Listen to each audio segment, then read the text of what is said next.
এইভাবে অগ্রদিকে গঙ্গার তীরে সংবাদ পৌঁছে গেল কি না, অগ্রদিকে গঙ্গার তীরে মহাপ্রভু 2 দিন অবস্থান করবেন বলে। বেশ, সংবাদ যখন পৌঁছে গেল, এবার যার ঘরে যা কিছু ছিল, ভালো করে শুনুন, চাল ডাল আনাজ চিড়ে দুধ ননি সন্দেশ ফল, যার বাড়িতে যা কিছু ছিল সবাই আজকে নিয়ে আসছে মহাপ্রভুর কাছে নিবেদন করার জন্য। স্বয়ংনিধি গোবিন্দ, স্বয়ংনিধি মহাপ্রভু আপনার দরজার সামনে দাঁড়িয়ে আছে থাকে বলে, আমার কিছু না করলেও ধার করে সব এনে মহাপ্রভুর সেবা দেবো, দেবেন না? যার বাড়িতে যা কিছু ছিল সবাই আজ মহাপ্রভুকে নিবেদন করতে যাবে।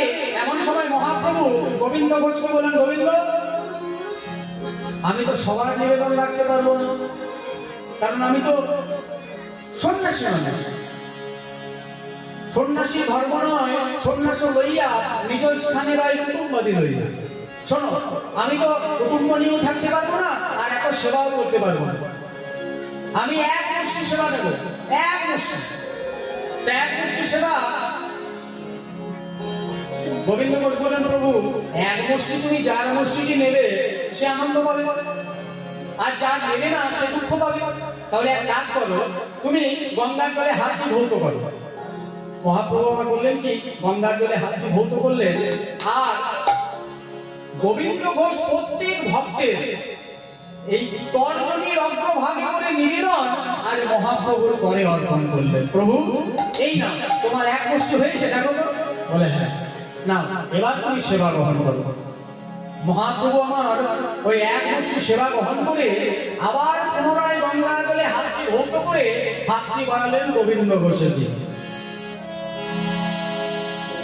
গোবিন্দ ঘোষ সবার, তুমি তো সেবা গ্রহণ করলে, আবার তোমার কি চাই? বলে, গোবিন্দ, তুমি কি জানো না যে সেবা অন্তে, সেবা শেষে মুখশুদ্ধি করার জন্য হরিতকীর প্রয়োজন হয়, সেইটা তোমাকে এনে দিতে হবে। মহাপ্রভুর কেমন বিচার, কেমন লীলা দেখুন। সেবা অন্তে মুখশুদ্ধি করার জন্য হরিতকী লাগে, সেটা তোমায় এনে দিতে হবে। গোবিন্দ ঘোষ বলেন, প্রভু, তবে একটা কাজ করো, তুমি এখানে কিছুক্ষণ অধিষ্ঠান করো, আমি আশেপাশের গ্রাম থেকে একটা হরিতকী মাধুপুরি করে আনি। হ্যাঁ, এবার গোবিন্দ ঘোষ চলে যাচ্ছে কোথায় দেখুন, হরিতকী মাধুপুরি করতে। হ্যাঁ, মহানন্দে গোবিন্দ গ্রামে চলিলা, গ্রামে চলিলা, মহানন্দে গোবিন্দ গ্রামে চলিলা, গ্রামেতে চলিলা, মহানন্দে গোবিন্দ গ্রামেতে চলিলা, মহানন্দে গোবিন্দ গ্রামেতে চলিলা, মাধুপুরি করিলা, মুখশুদ্ধি মাধুপুরি করিলা, মুখশুদ্ধি মাধুপুরি করিলা,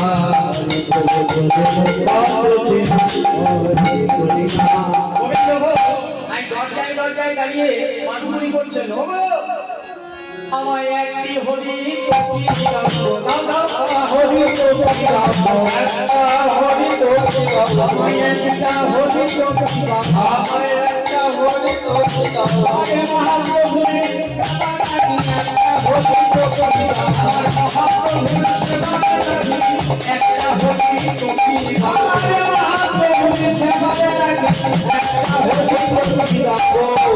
গোবিন্দ ঘোষ মনে মনে চিন্তা করছেন, না না, মহাপ্রভু বলেছেন 2 দিন অবস্থান করবেন, তাই তো? ও ভাইরা, মহাপ্রভু কদিন বলেছেন? 2 দিন। তাহলে আজ যদি আমি একটা হরিতকী মাধুপুরি করি, তাহলে আবার আমাকে কাল আসতে হবে। তার চেয়ে আমি একটা কাজ করি, ওই 1-2 দিনের কাজটা আমি 1 দিনেই করে দিই, তাই নয়?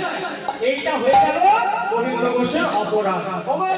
তাই একটা নয়, আমায় 2টি হরিতকী দাও, 2টি হরিতকী দাও, আমায় 2টি হরিতকী দাও, 2টি হরিতকী দাও, আমায় 2টি হরিতকী দাও গো, প্রভুর সেবায় লাগে 2টি হরিতকী দাও, প্রভুর সেবায় লাগে পূর্ণ হবে,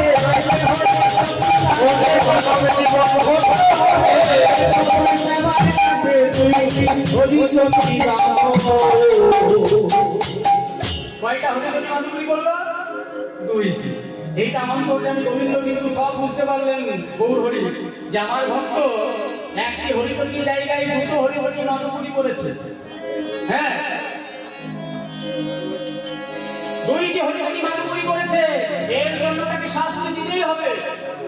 এবার গোবিন্দ আমার করেছেন কি, গোবিন্দ ঘোষ দুইটি হরি টকি লইয়া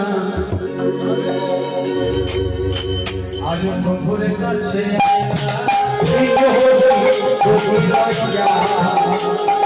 প্রভুর কাছে আইলা দুইটি হরি টকি লইয়া প্রভুর কাছে আইলা, দুইটি হরি টকি লইয়া প্রভুর কাছে আইলা, দুইটি হরি টকি লইয়া প্রভুর কাছে আইলা। এবার দেখুন, একটি প্রভুর পরে দিলা, একটা কি করলো? প্রভুর পরে দিলা, একটা প্রভুর হাতে দিল, একটা প্রভুর পরে দিলা, একটা সঞ্চয় করিলা,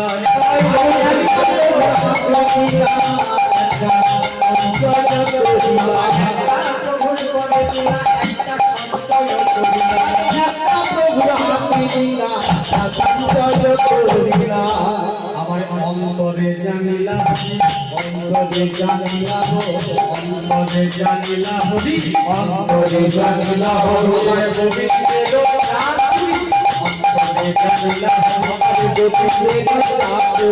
অন্তরে জানিলা প্রভুর পরে দিলা, একটি সঞ্চয় করিলা, সঞ্চয় করিলা আমার একটা প্রভুর পরে দিলা, একটি সঞ্চয় করিলা।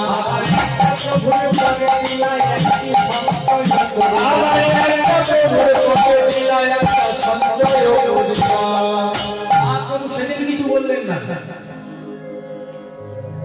দেখিতে দেখিতে মননি আসিয়া গেল,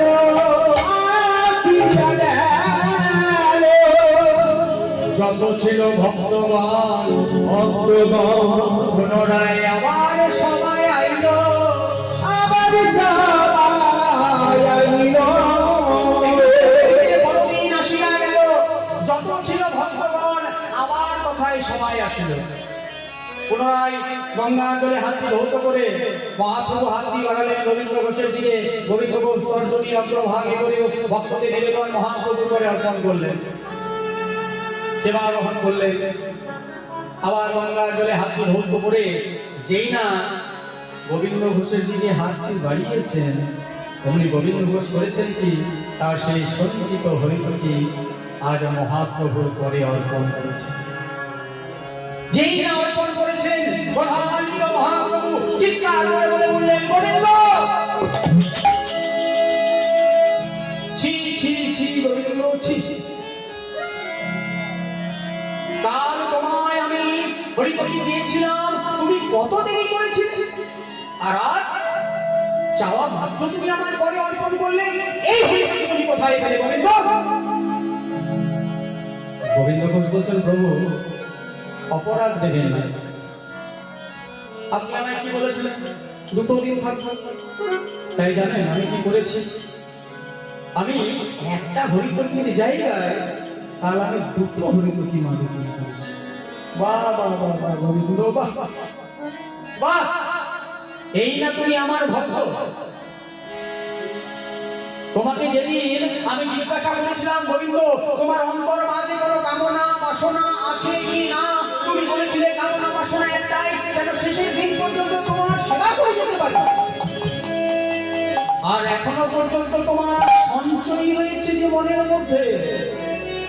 হ্যাঁ, আজ সঞ্চয়ী হলে তুমি তুমি জানো না, সন্ন্যাসীর নাহি আছে সঞ্চয়ের অধিকার, সন্ন্যাসীর নাহি আছে সঞ্চয়ের অধিকার, শোনো, আমি ভেবেছিলাম তোমাকে নিয়ে আমি বৃন্দাবন ভ্রমণে যাব,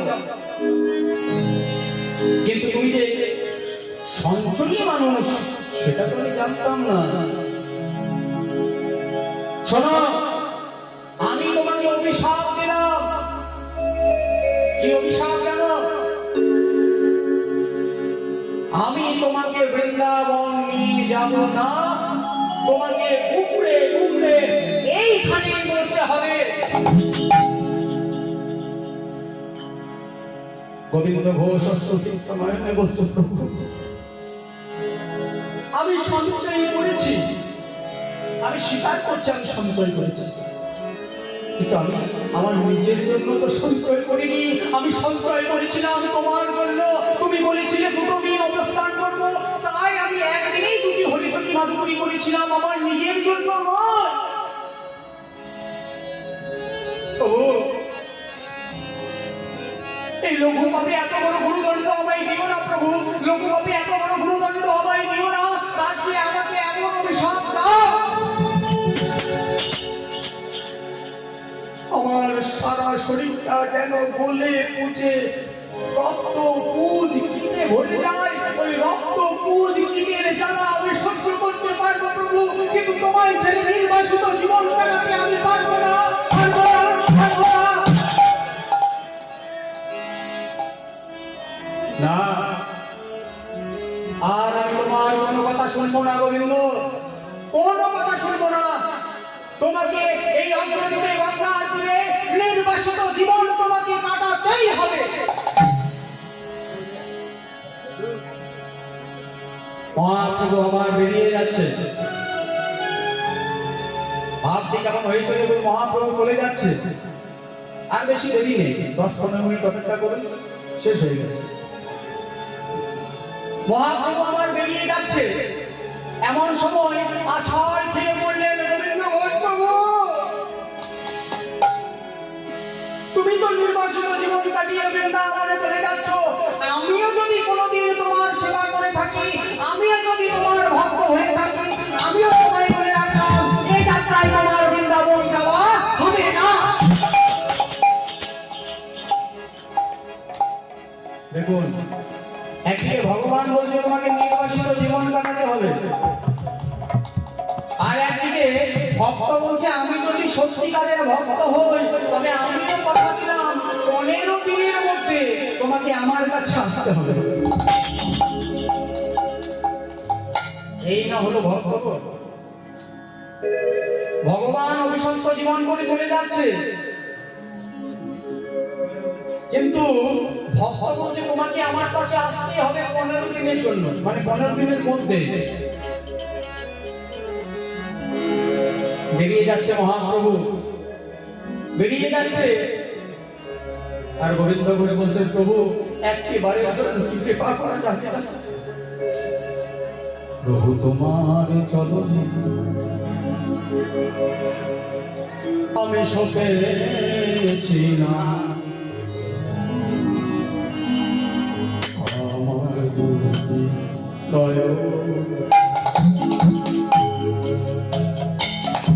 তোমার চরণে আমি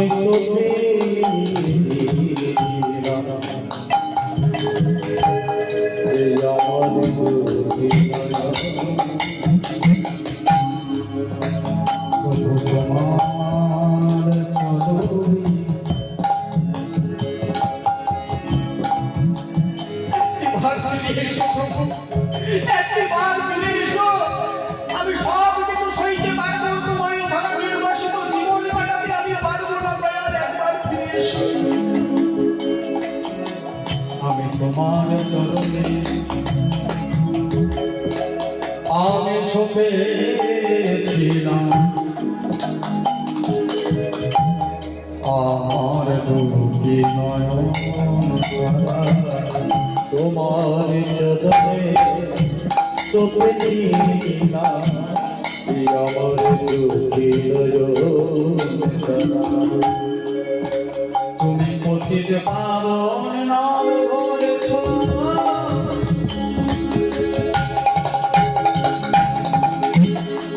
তুমি যদি সত্যিকার পতিত পাবন হও, তুমি কত পতিত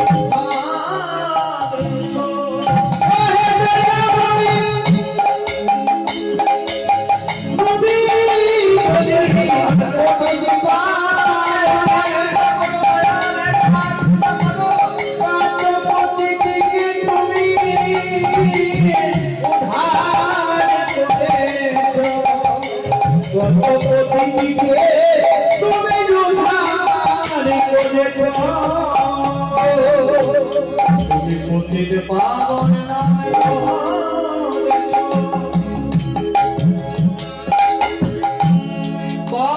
পতি উদ্ধারেছ অগয় আমি পতি রইলাম পড়ে অগয়ামী পতি রইলাম পদে আমি পতি রইলাম ও বলে আমি বলি রইলাম পদে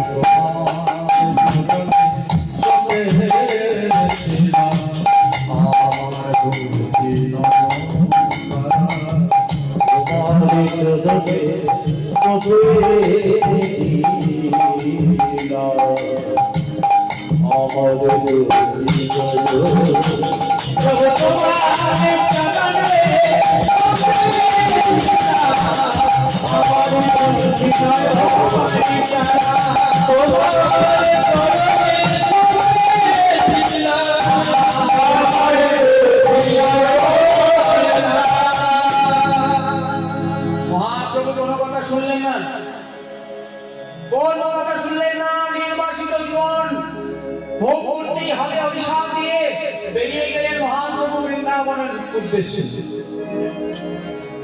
শ্রীক্ষেত্র তৈরি করে দিলেন। অগ্রদিকে গঙ্গা তীরে